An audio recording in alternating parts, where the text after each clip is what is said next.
हरतालिका तीज व्रत की कथा। इस व्रत को रखने वाली सभी औरतें प्रातःकाल जल्दी उठकर स्नान आदि से मुक्त होकर सूर्य भगवान को पानी चढ़ाएं। उसके बाद पीपल व तुलसी के पेड़ में जल चढ़ाएं। इसके बाद घर के आंगन में शिव व माता पार्वती एवं गणेश जी की मिट्टी की मूर्ति बनाकर रख दें। इसके बाद तीज व्रत की पूजा प्रदोष काल में की जाती है, यानी प्रातः काल या फिर संध्या के समय।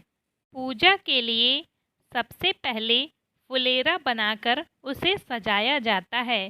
फिर उस पर एक चौकी या पट रख देना चाहिए। अब एक थाल में सातिया बनाकर उसमें केले के पत्ते रख देना है। इसके बाद भगवान शिव जी व माता पार्वती एवं गणेश जी की मूर्ति को उस केले के ऊपर रख देना है। अब घड़िये को एक तरफ रखकर उसके ऊपर कुछ फल रखें और घड़े के मुंह पर लाल नाड़ा बांधें एवं पूजा करके अक्षत चढ़ाएं। इसके बाद भगवान शिव व माता पार्वती एवं गणेश भगवान का पूजन विधि विधान से करें।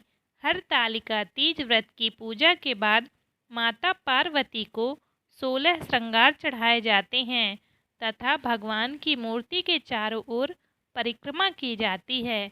रात में जागरण किया जाता है। जागरण में 5 भगवान शिव के भजन, 5 ही माता पार्वती एवं गणेश जी के गाए जाते हैं।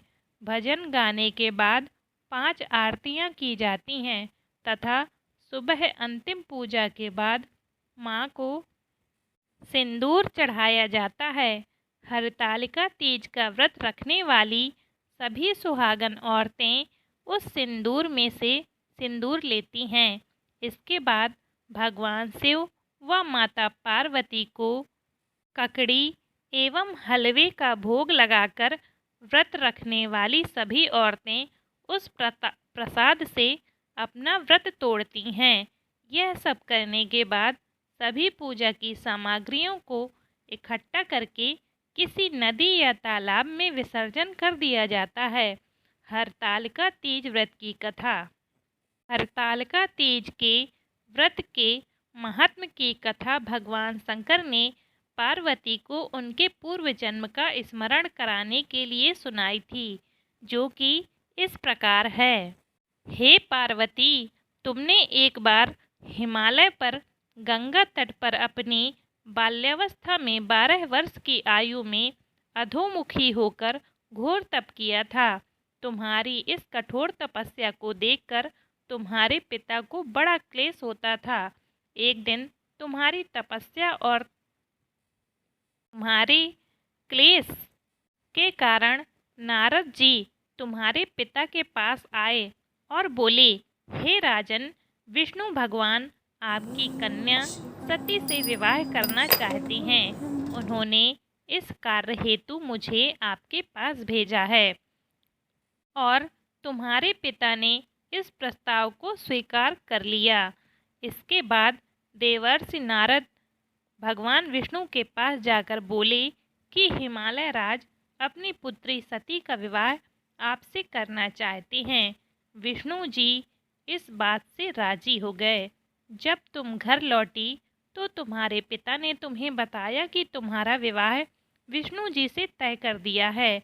यह बात सुनकर माता सती को अत्यंत दुख हुआ और तुम जोर जोर से विलाप करने लगी। जब तुम्हारी अतरंग सखी ने तुम्हारे रोने का कारण पूछा तो तुमने उसे सारा वृत्तांत सुना दिया और कहा, मैं भगवान शंकर से विवाह करना चाहती हूँ और उनके लिए मैं कठोर तपस्या करके उन्हें प्रसन्न कर रही हूँ। और इधर हमारे पिता विष्णु जी के साथ मेरा संबंध करना चाहते हैं। क्या तुम मेरी सहायता करोगी? नहीं तो मैं अपने प्राण त्याग दूंगी। तुम्हारी सखी बड़ी दूरदर्शी थी। वह तुम्हें एक घनघोर जंगल में ले गई और कहा कि तुम यहाँ पर भगवान शिव को पाने के लिए घोर तपस्या कर सकती हो। इधर तुम्हारे पिता हिमालय राज तुम्हें घर न पाकर बहुत ही चिंतित हुए और कहा, मैं विष्णु जी से उसका विवाह करने का वचन दे चुका हूँ। और वचन भंग की चिंता में हिमालय राज मूर्छित हो गए।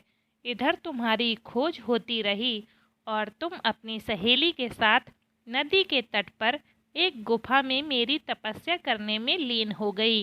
इसके बाद भाद्रपद शुक्ल की तृतीया को हस्त नक्षत्र में तुमने रेत का शिवलिंग स्थापित करके व्रत किया और पूजन करके रात्रि को जागरण किया। तुम्हारे इस कठिन तप व्रत से मेरा आसन डोलने लगा और मेरी समाधि टूट गई।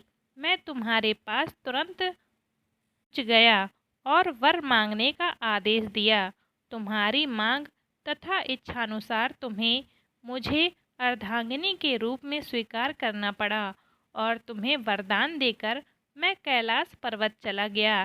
प्रातः होते ही तुमने पूजा की, समस्त सामग्री को नदी में प्रवाहित करके अपनी सहेली सहित व्रत का पारण किया।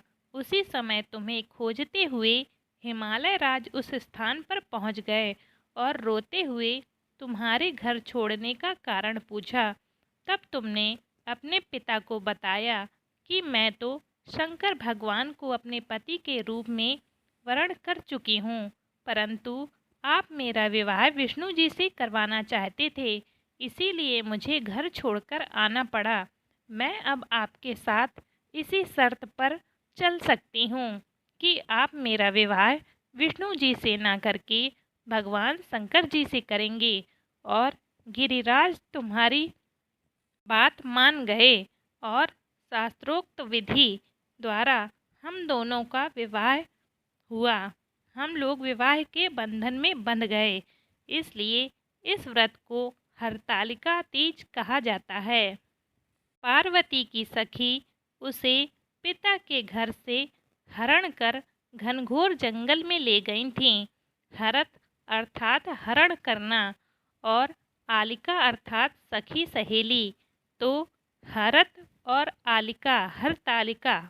भगवान शंकर जी ने माता पार्वती को यह भी बताया कि जो कोई स्त्री इस व्रत को परम श्रद्धा से करेगी उसे तुम्हारे समान ही अचल सुहाग प्राप्त होगा। दोस्तों, उम्मीद करती हूँ यह कहानी आपको पसंद आई होगी। कहानी पसंद आई हो तो वीडियो को लाइक करें और अगर आप चैनल पर नए हैं तो हमारे चैनल को सब्सक्राइब करें। धन्यवाद।